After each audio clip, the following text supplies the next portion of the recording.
is Dragonfruit by Makiia Lucier. Chapter 3. Where did you find it? Sam asked. Near Raqqa, Prince Samati. The trader was short and trim, with a mustache that grew wild as trailing ivy, the tips brushing against his collarbone. We found a nest on the beach on one of the outer islands. There were 3 eggs, but we only had time to take one. We could see its mother swimming back, the second trader added. They appeared to be close family, brothers or cousins, not yet 30. We barely made off with our skins still on. They were in the royal menagerie on Tamarind. Katamara stood by the door, dressed in his practical animal keeper clothing, along with Sam's guards Liko and Bayani. The menagerie's distinctive odors drifted their way, seawater and kelp, along with the earthier aroma of land animals. The traders had brought with them a large crate that, when pried open, had revealed an egg at least 3 feet tall. Its color was a brilliant, blinding pink. Dragonfruit. Sam thought they could hear his heart pounding furiously, that the whole island could hear. Word had come to him at the royal spice stores, great warehouses built in the heart of Tamarind City. The harvest was coming in, and he had been tasked with inspecting the latest crop in his grandmother's stead. When Liko had turned up with a message from the menagerie, Sam had forgotten all about pepper and nutmeg and mace. He had ridden his condayo across the city at punishing speed. What do you trade in? Curious, Sam eyed the men in their fine linen robes and feathered caps. Something profitable, most likely. Pottery, the first trader told him. Plates, bowls, cups, carafes, whatever you need. We had stopped to take on fresh water when we saw the eggs.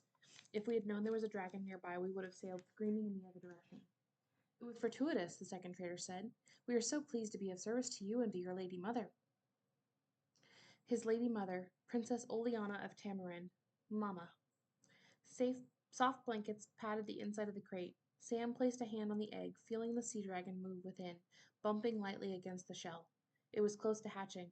After all these years, searching one end of the nomi to the other, only to have it fall right into his lap, Sam looked over at the traders and permitted himself a smile. The traders smiled back, the first clapping his hands in delight. Ah, excellent, very good. We are happy you are happy. He coughed delicately into his fist. We had heard, forgive me for mentioning payment, but everyone knows you've been searching for the dragonfruit because of the poor princess. We heard there might be a generous reward. Don't be crass, the second trader said under his breath. He stepped forward with a pleasant smile. With utmost respect, Prince Samati, we were hoping to be off before the tide turns. Bringing the dragonfruit to Tamarind has taken us quite out of our way. Sam's 2 guards were grinning, even Liko, serious Liko, who rarely grinned. Katamara remained at the door, his expression unreadable. Understood. Sam crouched before the crate, looking for cracks. He turned the dragonfruit gently on its padding. It was as perfect as the eggs he had last seen 10 years ago, before 2 were crushed beneath the wheels of a carriage, the third stolen away by a man who had been like a father to him. He started to rise, then stopped, studying the bottom of the egg. He touched it with a finger. Is something wrong? The first trader asked. Sam stood, a sour feeling unfurled in his gut. Katamara, give me your bottle. The animal keeper frowned. What bottle? The one you keep in your boot. Sam held out a hand. Hand it over. Grumbling, the old man reached down and retrieved a bottle of spirits from his boot. His bones creaked and popped when he straightened. Katamara was partial to rum. The bottle was half full of the amber liquid. The second trader laughed nervously. Never too early to celebrate. It is a happy day. Sam pulled the cork free and poured its contents over the egg. What are you? The first trader stopped, dismay written on his face. Katamara did not drink weak spirits. As the rum coated the egg, the alcohol stripped the rose coloring from it, revealing a pale brown shell. Bayani's jaw dropped. Paint! That's no dragon egg. The first trader exclaimed, I'm as shocked as you are. How can this be? But his voice trailed off as Liko and Bayani each pulled a machete from their belt. Sam said quietly, I would think very hard before you lie to me again. The first trader clamped his mouth shut. Katamara came to stand beside Sam, who asked him, What kind of egg is this? A land snake, Katamara said. A rattler from the Esperanza. Grows to about 50 feet. Poisonous? Oh yes, as soon as it hatches. Which would not be long now. Sam turned to the traders, who had moved closer together, the second clutching the other man's robes. I'll ask you again. Where did you find it? The second trader admitted, At the market on Messina. The sourness in Sam's gut crept up his throat. And the paint? We know a boy, an artist's apprentice, good at mixing colors. The first trader held out his hand in a conciliatory gesture, smiled. Prince Samati, our apologies, but no harm was done here. It was a good try, eh? He chuckled. We all have families to feed, babies to clothe. We'll just be on our way. His words ended in a squeak. Liko's blade rested against his neck. With a cry, his companion fell to his knees and threw both hands up in surrender. Sam was furious with himself. How easily fooled he had been. These men were not the first to promise dragonfruit, only the latest. Why did he continue to hope? Sam reached for his dagger. Using the hilt, he gave the egg a single hard tap. Cracks formed, from top to bottom, and a thick pink liquid seeped out. An angry hiss followed, making the traders jump. Let's go, Sam said. Liko, Bayani, and Katamara needed no further urging. They hurried through the doorway. Before Sam pulled it closed behind him, he said, You should have kept my mother out of it. The traders pounded on the wood, yelling frantically to be let out. The hissing from the egg grew louder. Sam listened for a time before asking, Is it really poisonous? No, Katamara said, but the fangs will hurt, even baby fangs. Good. Sam instructed Liko and Bayani, Let them out, but not too soon. Hand them over to Lord Isco, and find their ship. We could always use some good pottery. The guards were subdued. Yes, Prince Samati. Sam said to Katamara, You knew it wasn't a dragon egg from the beginning. The old man said. How? The color was off. Too pink. What about you? There were spots on the bottom. Dragonfruit doesn't have spots. It's flawless. I'm sorry, young prince. Katamara's words were gruff. That was a cruel trick they played. There was no hiding his disappointment from Katamara. The man had known him a long time. Sam would have turned away, but Katamara's question stopped him. How did you know about the spots? Sam rubbed a hand against his heart, where it had begun to hurt. I knew a girl once who loved sea dragons. Chapter 4. No one came for her until morning. The hatch door opened high above, and a lantern appeared. The light stirred Hanali from an uneasy half-slumber. Moa stuck his head in, searching the cavernous hull until he found her lying atop a sea dragon. She looked blearily back at him, sensing his surprise, before he made an impatient come-here gesture, calling out, Let's go. His voice echoed in the vast space. Moa's lantern had chased away the darkness enough for her to see that she had fallen asleep on the gold dragon. She climbed down, stepping lightly upon its tail and leg, pressing her face against lifeless feelers one last time. Through the curve of the hull came the cheerful sounds of a busy harbor, bartering, shouting, laughing, the long, pleasant roll of a ship's horn. Which harbor was it? She waded through the muck and climbed the ladder, pulling herself across the opening. Today, Moa dressed like any other dragoner, in black. He sniffed the air and made a face, putting more space between them. Hanali was too heartsick to take offense. She followed him down the passageway, her sandals leaving a slimy trail in her wake. Behind closed doors came the muffled noises of everyday ship life. Two men arguing. Another coughing. Someone played the ukulele. Where are we? Big Kalama, Moa said. They had not gone very far. Why? I thought your captain was in a hurry to follow the dragons. The ones we have are slowing us down. We'll unload them here first. They stopped at a door just beneath the prow. When he opened it, she saw that the cabin was tiny, no more than 5 paces in any direction. It had no windows, no cot or chair, but there was a mat on the floor and clothes on top of a blanket. Beside them, a pair of sandals appeared to be in good condition. A surprise of surprises. A wash tub filled with water took up most of the space. A tub, clean water. Seeing it was like seeing the sun rise after the moon, a month of darkness. All this for you. Moa leaned against the door, his expression smug. Go on, say it. We're not as bad as you think. You're no prince. Hanali dipped a finger into the water, cold. It was going to be a bracing bath, but it was better than the alternative, which was no bath at all. You don't want anyone out there to see me. They brand kidnappers in the Nomi Nomi, Moa. She tapped her cheekbone twice. Right here. Moa scowled. He reached into his vest, then tossed something at her. When she caught it,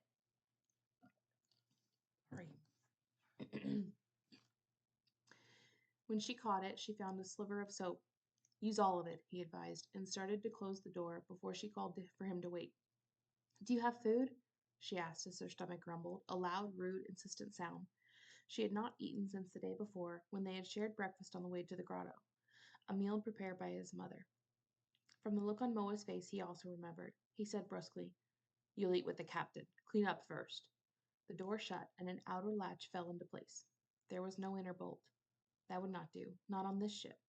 She dragged the heavy washtub across the cabin, water sloshing onto scarred wood, and placed it firmly against the door. Only then did she undress. She scrubbed as quickly as she could, shivering from the moment she stuck a toe in the water. By the time she was done, the sliver of soap was no more. She used the threadbare blanket to dry herself, then put on the black tunic and trousers, and slipped her feet into the sandals. The clothing was a snug fit, the sandals a little loose. She was nearly done braiding her damp hair when she heard it, the sound of the outer latch lifting. Hanalei spun around. Whoever it was tried to open the door furtively, but the washtub held firm. There was a surprised huff, then a grunt as her intruder tried again, a stronger shove this time, unsuccessful. Hanalei knew instinctively it was not Moa. She called out anyway, "Moa?" There was a pause before the shoving continued. Hanalei considered screaming, but she did not think anyone would come to her aid, even if they heard her, and she hated to have these dragoners know she was afraid. The dragon scale she had taken the day before curved against her back. She left it there, where it was, running across the small space and throwing her shoulder against the door. "Oof!" The grunt only told her the intruder was male. There was a terrible back and forth, pushing on both sides, made even more horrible because it was done in near silence. And then the door cracked open and the tub tipped slightly, spilling water over the side and onto her sandals. There was a triumphant snicker before a hand reached into the gap, fingers wiggling. It was the wiggling that did it for Hanalei. Fright turned to anger. She threw her entire weight against the door. The shriek that followed was ghastly. So too was the sound of bone and cartilage being crushed. Hanalei eased away enough for her intruder to yank his hand back, then listened as he ran off. The outer latch fell into place on its own. Her breath was coming fast. She did not know how long she stood there with her forehead pressed against the door. No one appeared. She went back to the mat and dropped onto it, chin propped on knees, and waited some more. Gradually, her breathing slowed and her heartbeat returned to its normal rhythms. Hours passed, during which the carcasses were unloaded onto the dock. Hanalei felt the ship rise, no longer weighted down by thousands of pounds of dragon flesh. A great cheer went up from the harbor. By then her stomach rumbles had shifted to far more unpleasant hunger pangs. All other troubles paled in comparison. At last they left Kalama's harbor behind. But another hour would go by before there was a rap on the door and a man called out, "Captain wants you." Apprehensive, Hanalei pulled the washtub away from the door and peered out. It was the red-bearded dragoner. The tightness in her chest eased when she saw that both his hands were uninjured. Frowning, he looked down at his hands, turning them over. "What?" he demanded. "It's nothing." Hanalei slipped out of the cabin. They went up through the hatch and across the deck. To the east, Kalama's mountains and seaside villages grew smaller and smaller. Around them, dragoners went about their business. None cradled a hand in pain and misery. Maybe he was gone. Her intruder could have fled the ship, taken his injuries to a healer. Good, she thought. One less dragoner to worry about. Once they climbed the forecastle steps, the red-bearded dragoner left her. The room was circular, the walls lined with wooden shutters, every one of them open, and the wind was as rough as the waters below. Captain Bragadin directed a spyglass to the sea behind them. A table had been bolted down in the center of the room. Veo worked at one end, polishing a sextant. Moa sat at the opposite end, reading over Hanalei's papers. Her satchel lay open beside him. Standing in the doorway, Hanalei inspected their hands. No injuries. Captain Bragadin lowered his spyglass long enough to say, "Sit." When she did, Moa held up the page she was reading. "Is this a true story?" "Yes." "It's Augustus," Captain Bragadin said, preoccupied with the solitary dragoner that trailed in their wake. It was the ship from yesterday, the RES Lagoon, captured by the golden-haired Prince Augustus. Like the anemone, it flew an Esperanzan flag. "That lazy lordling, he hunts dragons by following me. That is his strategy." "Come away from there," Thea suggested. "He only makes you drink more." Disgruntled, Captain Bragadin snapped the spyglass closed and flung himself into the chair beside Moa. He regarded Hanalei across the table. "Sleep well?" "Not really." The answer pleased him. Smiling, Captain Bragadin plucked the sheet from Moa's hands, earning a dark look but no protest. "This is all very instructive," the captain told her, holding up the parchment. "Gruesome, but instructive. I don't think I thanked you for it." He sounded sincere, and perhaps he was. His moods were like the wind, ever-changing. Moa retrieved another page from her satchel and began reading it. Hanalei said, "You'll let me go, then? I can get off at Messina?" If the weather held, they would pass the island of Messina sometime tomorrow. She had funds safely stored at the lending house there. Once she disembarked, she could purchase more parchment, and write down as many of her father's notes as she could from memory. The captain would not be returning her papers to her. This she knew. Always in a rush, Captain Bragadin said, which was no answer. Do you know, I remember when you first came to the harbor, looking for work. Do you remember, Vea? No, Vea said, without looking up from her sextant and polishing rag. How old were you then? Captain Bragadin asked haughtily, as though his navigator had not spoken. 4, 5? I was 8, Connolly said. Moa's lips tipped up at the corner. That old? Really? Captain Bragadin said. Most brats who seek me out have some sad tale to tell. Their mother's dead, their father's dead, they're hungry. The usual orphan story, Vea commented. All painfully similar, Captain Bragadin agreed. But not you, Honolly. You kept to yourself. A quiet little girl in a dirty, costly dress, and a voice that did not sound like any Rakakallan wharf rat. You sold my dress, Holly remembered. I saw it on another girl in the market. What use did you have for it? Dragon stink is hard on silk and tapa, and it fetched a good price. Captain Bragadin carefully folded the parchment into quarters, causing Honolly's fingers to spasm. I never cared enough then to wonder where you came from. There it was, a changing mood, a shift in the wind. Why should you care now? I think you know the answer to that, Lady Honolarihi of Tamarind. Captain Bragadin used her full name, hers and her father's combined, and a title he had not known of until he had gone through her private papers. His voice turned brusque. 10 days, your father wrote. A sea dragon lays its eggs 10 days after its frill turns pink. That is the rule. In that one instance, Honolly said automatically, because facts were important, it could be an anomaly, different next time. Let's not go looking for trouble, Captain Bragadin said with an air of tried patience, and assume it will be the same. So, in 10 days, 9 days now, the green sea dragon needs to be on this ship, along with those eggs. There was no dissuading him. His mind was set. I wish you luck, Honolly said. Will you let me off at Messina? Of course, Captain Bragadin said. Messina, Wakeo, Esperanza, I'll take you wherever you like, once we have that dragon. Captain Honolly, Captain Bragadin pointed at her, you can sense them, somehow, because of what your father did. Don't bother to lie, he added when she opened her mouth to do exactly that. I knew there was a reason you were always finding them first. For the first time, Bea showed an interest. What did her father do with the egg exactly? Captain Bragadin turned to Honolly. Tell her. You know best, no? You tell her then, Moa. Unlike Honolly, who had folded her arms and sunk low in her chair, Moa was agreeable. Listen to this, Bea, he said, looking over at the parchment. Lord Arihi put the dragon egg in a wash tub and cracked it open. The sea dragon was born alive. He killed it, wrung its neck like a chicken. Then he put her, Honolly, in the tub with it. Bea grimaced. Why? Captain Bragadin said. Because of the yolk. He thought it would seep into her skin, he added, with reluctant admiration. Your papa was thorough, Honolly. And then he made her eat it, Moa said. The yolk, the tail, the meat, more and more until she woke up. This is disgusting. Then what? Vea set the sextant on the table. He made a wish? It's not a genie's lamp, Honolly said, unable to stay silent a moment longer. Dragonfruit is supposed to undo a person's greatest sorrow. That's how the stories phrased it. My father asked the gods to undo my illness, to remove the poison. I woke up 12 hours later. She turned to Captain Bragadin. You threw a harpoon at my head yesterday, and now you want my help? Annoyance crept into his tone. I'm not asking you to do it for free. I pay well. No, you don't, Honolly reminded him. Bragadin chuckled, conceding her point. For this, I would pay very well, he amended, in advance even, a good faith payment. He took the parchment Moa was reading, shoved it into the satchel, and slid it across the table to her. Afraid he would change his mind, she swept the satchel out of his reach and pulled the strap over her head. Only then did she say, You're giving me back my own things, as payment? Captain Bragadin's eyes narrowed. As a kindness. Gold, he said curtly, and named an amount that had Vea and Moa staring at him. Honolly did not blink. Paid to you directly, or deposited in your name at whatever lending house you choose. That is your payment. He placed both hands on the table and leaned forward, eyes on her. And 1 dragon egg. This time Honolly could not hide her reaction. Captain Bragadin smiled when he saw it. The dragon will lay 3 eggs, he said, so the stories go. Take one.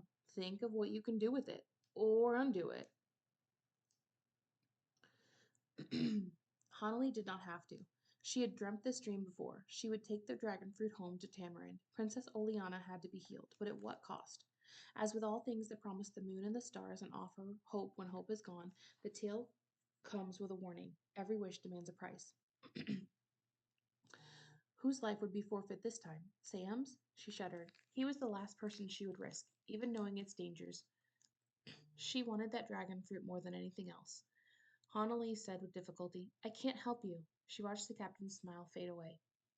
She tried to set aside her animosity long enough to explain. Every wish demands a price, she recited. It's a warning, Captain.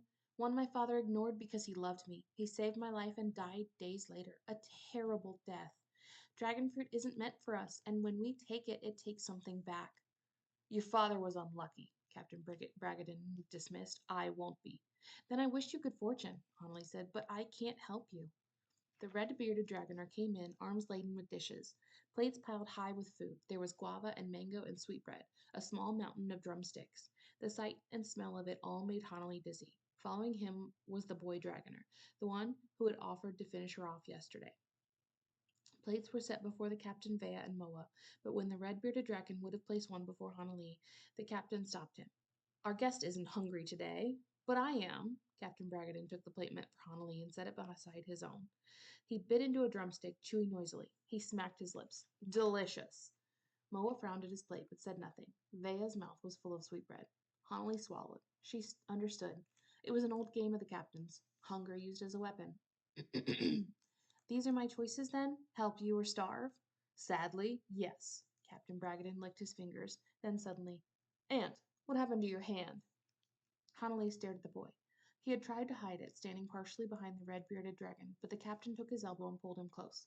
The boy's right hand was wrapped in great swaths of bandaging. He had only carried in one plate, she realized, while the other dragoner had juggled three. The boy, Ant, looked at his feet. He muttered, I fell.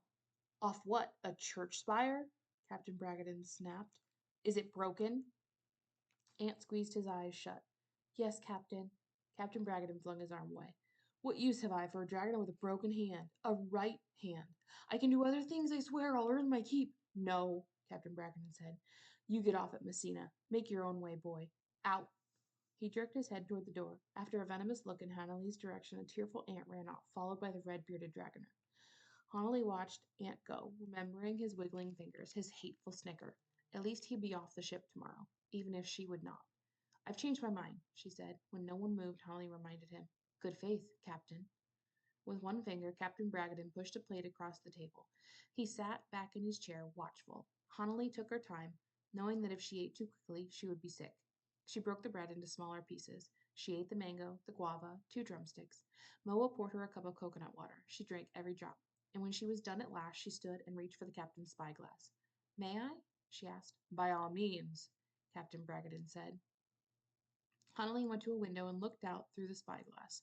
It was as she thought. She stepped aside and offered the instrument to the captain. Over there, you see? 2 sea dragons. They're right behind us.